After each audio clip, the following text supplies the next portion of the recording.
At the Tower of Babel, within the first few hundred years after the flood, the Bible says God confounded them by their languages, by their nations, and by their families. In that case, you get people breaking up into small groups of maybe a few hundred, and they all speak, French or German or Italian or whatever. And then there would be probably quite a few things that would cause different racial traits to become pronounced. Sometimes it's a mutation, like, for instance, extra pouch of fat in the eyelid that causes Oriental people to have more slanted eyes. It's no different than anybody else, other than something they have. The Norwegians, for instance, have typically blonde hair. The Aborigines have very small calf muscles. The Indians have high cheekbones. There are quite a few varieties that we call racial traits that actually are so minor compared to the idea of owning a rock. We'll go back to the rock. Let me just, I've virtually exhausted my time. The rock of ages, I guess I have to think of it, because that's his answer to everything. Let me ask one last thing, Dr. Hooven. You spend a lot of time disproving evolution or just casting doubt on evidence in favor of it. I gather you don't prove the recent creation thing so much as just say you read the Bible, and so it's kind of a convincing story to you. But let me ask you this. Has creation science ever predicted a thing? Sure.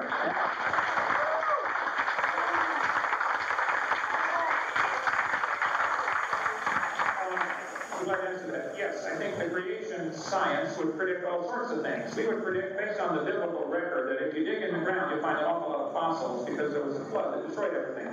Well, we did that already. I mean, a prediction. But it's true. I mean, the Bible says there was a flood, and we dig in the ground and find bones. I mean, that's a prediction. That's fact.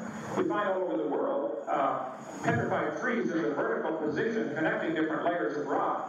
Now, if you would like to believe those layers are different ages, which you've said several times tonight, you're welcome to believe that, but the scientific evidence is against that. I would predict we would find that if you crossbreed any kind of animal, you get the same kind, like the Bible says. Farmers plant corn, they expect to get corn.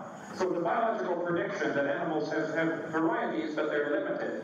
I would predict that any breeder of anything, whether it be cows or corn, will find that there are limits. Number one, you can't go beyond a certain limit.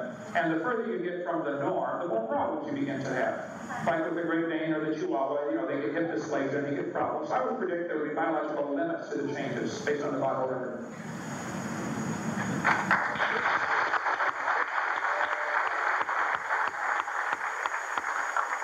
Okay, my turn. Tonight, again, I would like to point out, I guess, for the record, Your Honor, that if the creationists were asking their theory to be tax-supported, then the burden of proof would be on them. But we're not. You are asking for the tax dollars to support your religion, so the burden of proof is on you, okay? So it's not on me. Now, you mentioned tonight that there are over 80 billion fossils that have been discovered, many of them cataloged in museums. I agree. I don't know where you get the number 80 billion, but I wouldn't question it even. I think there are a lot of fossils that have been discovered. I have a huge number in my museum. I would like to know from you, Dr. Rivers, which one do you think best represents a missing link that is an indication of one animal changing to a different kind of animal? There are 80 billion of them been found, billions put in museums. Which one is your best evidence for evolution, please? Well, I could, Doctor. I will give you one or two or three, but the best is kind of a foolish question in my mind. You cannot, from a single so-called missing link, produce evidence for a general pattern that's very strong. But you have denied there are any kinds of missing links, and that, I think, is a rather extreme position to take. The coelacanth, for example, has been regarded as a living fossil because its anatomy, as you know, matches closely the anatomy of the group of fishes, the lobe-finned fishes, which paleontology and geology taught us emerged from the water, I don't know what it was, 300 million years ago or whatnot. That's a missing link between huge groups, that whole group of vertebrates that are fish, and that whole group of vertebrates that live on land. Okay, into that, if you only want one. Well, that's what I wanted was your best one. And coelacanth is the first one that comes to your mind. I'm sure you're aware, of course, that they're not missing, they're still alive. They're not missing. I agree. Yeah. So how could that be evidence of something that's intermediary if they're still alive? How is that? And are you, I'm sure, aware of the fact that the coelacanth has been studied very carefully since Latimer found the first one in 1938, and they do not use those limbs for anything other than swimming like a normal fish. So it's still a fish, it's still obviously a fish. Why would you say coelacanth is transitioning to something else? In 325 million years since the Devonian period, why have coelacanths remained coelacanths? Well, not all coelacanths have. What I said was the living coelacanth is related to the coelacanths 300 million years ago. That's what it was. Wasn't minus however many.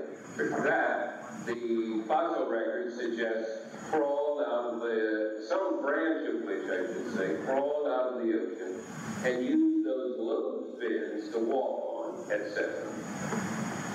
Okay. Textbooks do teach that 325 million years ago, the coelacanth is actually one of the index fossils for the Devonian period in a typical textbook. They assume that these short arms before the fins were used for crawling on land. This is typical propaganda in a textbook. This is also a lie. The lobe fin fish are still alive. They've been proven that they don't change to anything else. So if you want to imagine that the coelacanth changed to something else, I said, there's still coelacanths, and you said, it's not all of them.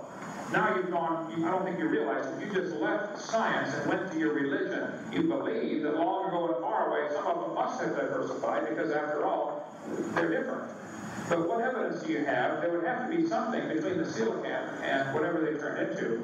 If the coelacanth is the best example of your missing link, it's not missing, and it's not an example. It's still fake.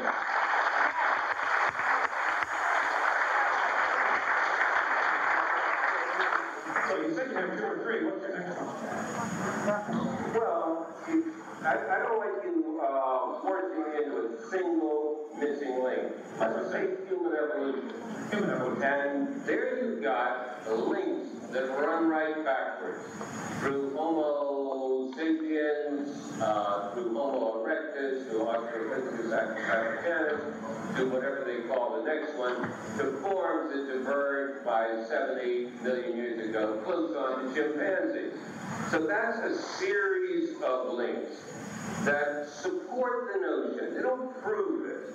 They support the notion and provide increasingly detailed support for the notion that our own shape changed over time as you run backwards, dated and organized by paleontological record, and converge on a ape-like form. Okay, you mentioned the human evolution to the caveman series. I'm sure you're aware of the fact that nearly all of these have been proven wrong over the years.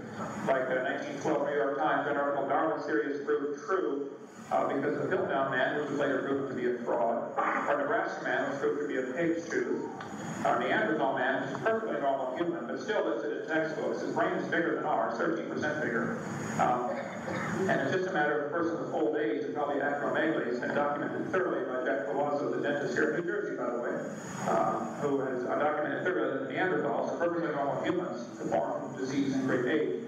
So, which specific caveman, I guess, or hominid, would you say has not been proven wrong? I think I have data on nearly all of them to show that they've all been discredited as either fully human, fully ape, or unidentifiable. I'm afraid I've got to